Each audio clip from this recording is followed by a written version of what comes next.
کہ وَإِذَا ضُحِكَ رَبْ إِلَى الْعَبْدِ فِي الدُّنْيَا فَلَا حِسَابَ عَلَيْهِ. اللہ اکبر. رب جس بندے کو دیکھ کے مسکرا دینا دنیا کی زندگی میں تو اس کا حساب نہیں ہوگا قیامت کے دن. پھر اللہم اجعلنا منہم، اللہم اجعلنا منہم. کہ رب اگر جس بندے کو دیکھ کے مسکرا دے اس دنیا کی زندگی میں تو پھر اس کا حساب نہیں ہے. پھر وہ جنت میں وی آئی پی لین سینٹر ہوگا. پھر وہ جنت میں اسے سوال نہیں ہوگا کہ یہ کام کیا یہ کام کیوں نہیں کیا. وہ ہی ول انٹر جنہ فرام دا بیک ڈور. جو جنت کے جو قیامت کے دن کے ٹارچرز ہیں، جو لوگ پسینے میں ڈوب رہے ہوں گے، سورج ایک میل پہ ہوگا، لا یحزنہم فزع الاکبر، کہ ان پہ یہ سب جو ہے نا، یہ سب کیٹاسٹرفی اور یہ مصیبتیں ان کو تکلیف نہیں پہنچائے گی. اولئک لہم الامن، وہ امن میں ہوں گے، وہ سکون میں ہوں گے. تو قربۃ اللہ تعالی، اللہ سے قریب ہونے کا یہ بہت بڑا ذریعہ ہے. اور ایک اور چیز بتاؤں آپ کو، اللہ کے نبی نے فرمایا اقرب ما یکون الرب من عبد فی جوف اللیل الآخر فإن استطعت ان تکون ممن یذکر اللہ فی تلک الساعة فکن.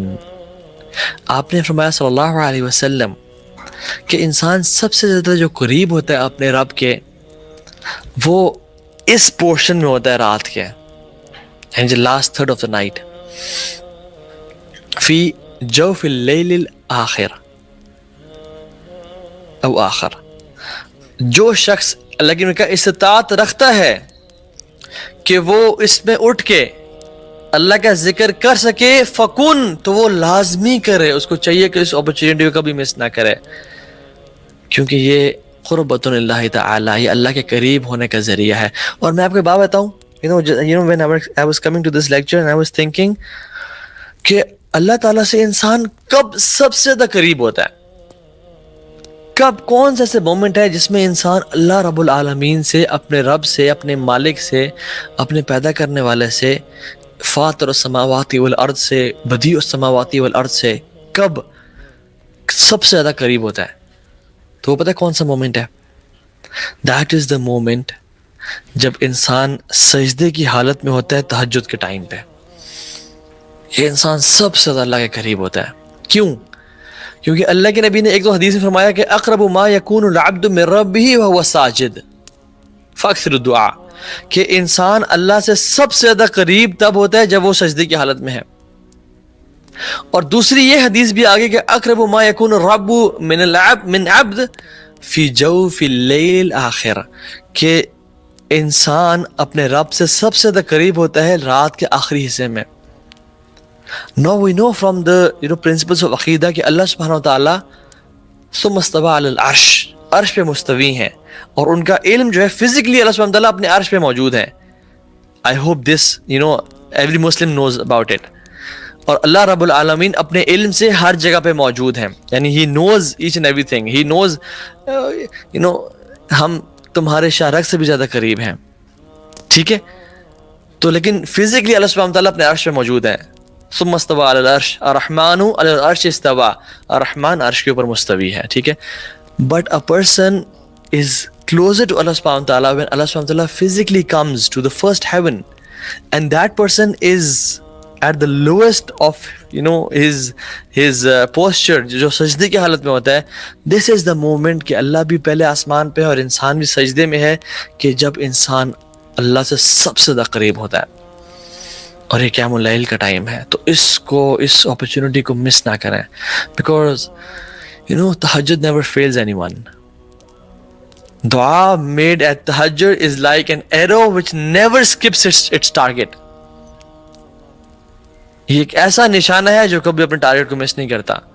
اور اگر آپ اور میں سمجھتے ہیں کہ ہم نے ہر کام کر دیا مصیبت سے نکلنے کے لیے، مگر تہجد کی نماز کنسسٹنٹلی نہیں پڑھی، تو ہم نے کچھ بھی نہیں کیا.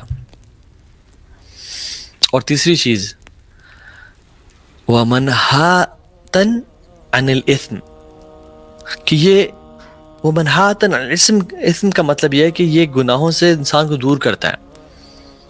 وَتَكْفِيرٌ لِلسَّيِّئَاتِ، اور گناہوں کو دھونے کا باعث بن جاتا ہے. So if your past scares you, tahajjud is for you. If you want to leave a sin, وتغفیر للسیئات. If you are attracted towards, women, if you are addicted to drug, یا porn addiction ہے, یا کوئی particular sin ہے, یا کوئی secret sin ہے جس میں آپ involved ہیں, چاہے outward ہے یا inward ہے یا public ہے یا secret ہے, this tahajjud prayer is for you.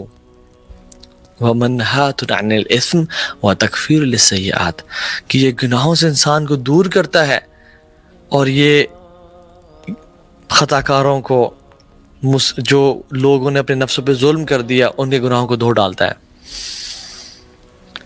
So it is your go to area, this is your go to prayer جس میں ہمیں جانا چاہیے. اللہ کے نبی صلی اللہ علیہ وسلم کے پاس ایک دفعہ جبریل امین آئے اور کہا, اللہ کے نبی نے کہا کہ آتانی جبریل علیہ السلام, یعنی اللہ کے نبی صلی اللہ علیہ وسلم ان کو کہہ رہے ہیں علیہ السلام, آتانی جبریل علیہ السلام, فقال یا محمد عیش ما شئت فإنک میت.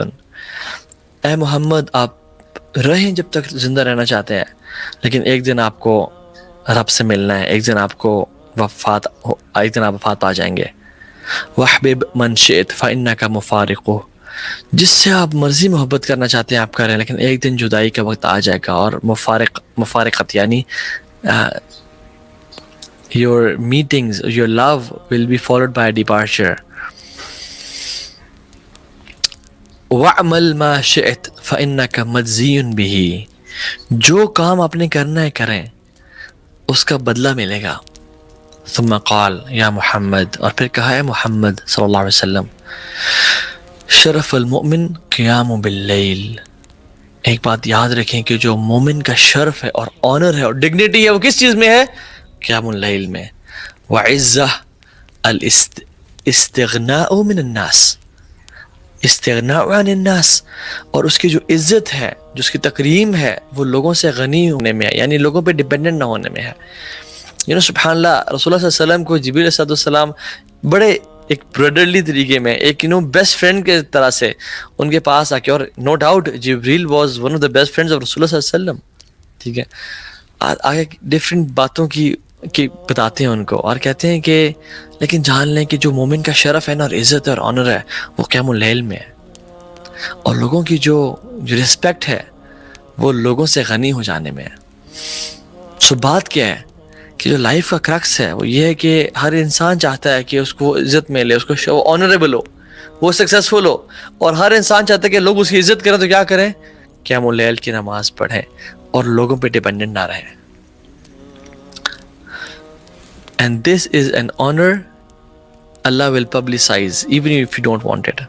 اللہ لوگوں میں اس کو پھیلا دیں گے. اگر کوئی شخص قیام اللیل پڑھتا ہے تو اللہ لوگوں کے دلوں میں اس کی محبت ڈال دیں گے اور اس کو آنر اور تکریم بخشیں گے. یہ اللہ کا ایک اصول ہے. سعید ابن مسیب کہتے ہیں قیام اللیل کے بارے میں, کمال کہتے ہیں, قال سعید ابن مسیب رحمہ اللہ, ان رجل لا يصلي باللیل فيجعل الله في وجهه نورا ويحبه عليه كل مسلم فيراه من لم يراه قط فيقول إني أحب هذا الرجل. سید مسیب کہتے ہیں رحمہ اللہ کہ ایک شخص جو اللہ کی رضا کے لیے قیام اللیل کرتا ہے, تہجد کی نماز پڑھتا ہے, تو اللہ تعالیٰ اس کے چہرے میں نا نور کو بھر ڈالتے ہیں. اللہ تعالیٰ اس کے چہرے کو نا نور سے بھر دیتے ہیں, اور ہر مسلم اس بندے سے محبت کرنا شروع ہو جاتا ہے. اور اس میں یعنی وہ قیام اللیل کی وجہ سے ایک عجیب سا نور اینڈ بیوٹی ایگزامن کرتا ہے اور آبزرو کرتا ہے. اور پھر انسان اس محبت کی وجہ سے کیا اٹھتا ہے کہ واللہ انی احب هذا الرجل, کہ میں اس بندے سے محبت کرتا ہوں اللہ کی رضا کے لیے. And this is what used to happen with the Salaf as well. امام وقی رحمہ اللہ, جو کہ امام شافعی کے استاد تھے, امام وقی ابن جرح, کہتے ہیں کہ لوگ ان کے بارے میں کہتے ہیں کہ he is an angel, هذا ملک کریم, یہ فرشتہ ہے, یہ انسان نہیں ہے. Why? Because he used to pray قیام اللیل. ابن سیرین رحمہ اللہ کو لوگ جب دیکھتے تو کہتے ہیں اللہ اکبر, سبحان اللہ, لا الہ الا اللہ. Why? Because he was so beautiful with red cheeks and beautiful face, smart person. Why? He used to pray قیام اللیل. And some women from the past, جب اسے پوچھا گیا کہ تمہاری خوبصورتی کا راز کیا ہے. And they said کہ we pray Qiyam al-Layl.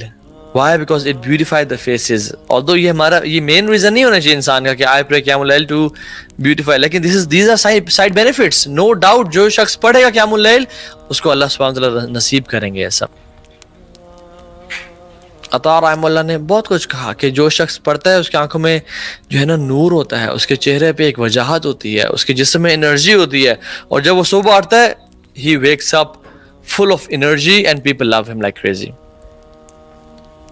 As we see stars on the sky کہ وہ چمک رہے ہیں, likewise جو آسمان کے فرشتے ہیں, جو اللہ کے مقرب ملائکہ ہیں, وہ اس زمین پہ بھی کچھ سٹارز دیکھتے ہیں. اور وہ سٹارز کیا ہیں؟ جن گھروں میں قیام اللیل کی نماز پڑھی جاتی ہے اور تہجد کی نماز پڑھی جاتی ہے اور اس میں قرآن کی تلاوت کی جا رہی ہوتی ہے. حضرت عائشہ کہتی ہیں کہ کان نبی صلی اللہ علیہ وسلم یقوم من اللیل حتی تتفرت قدماہ او حتی تتفتر قدماہ, جب تک آپ قیام اللیل پڑھتے تھے جب تک کہ آپ کے قدم جو ہے نا سویل کر جاتے اور پھٹ جاتے, کریکس پڑ جاتے ہیں ان میں. تو میں انہیں کہتی فقلت له لم تصنع هذا یا رسول اللہ وقد غفر لك ما تقدم من ذنبك وما تأخر. یا رسول اللہ آپ اتنی کوشش کیوں کر رہے ہیں, اتنی ایفرٹ کیوں کرتے ہیں, جب اللہ سبحانہ تعالیٰ نے آپ کے اگلے پچھلے گناہ معاف کر دیے. تو رسول اللہ صلی اللہ علیہ وسلم نے کہا افلا اکون عبدا شکورا, اے عائشہ میں اللہ کا شکر گزار بندہ نہ بنوں, کیا میں اللہ کا شکر گزار بندہ نہ بنوں؟ سبحان اللہ, جس گھر میں 3 مہینے کے لیے آگ نہیں جل رہی, اور اشد بلاء عن الانبیاء, سب سے زیادہ مصیبتیں انبیاء پہ آتی ہیں اور اللہ کے نبی پہ سب سے زیادہ آئیں. جس شخص نے جنازے اپنی اولاد کے اٹھائے ہوں, جس شخص کی ایک ہی زندگی میں ان کی بیگم بیوی محبوب خدیجۃ الکبریٰ چلی گئیں, اور ان کی بیک بون جو ان کو سپورٹ کیا کرتے تھے ان کے چچا چلے گئے, اور اس کو عام الحزن کہتے ہیں. جس شخص کی زندگی میں ان کی قوم اور انہیں ان سے بائیکاٹ کر دیا اور ان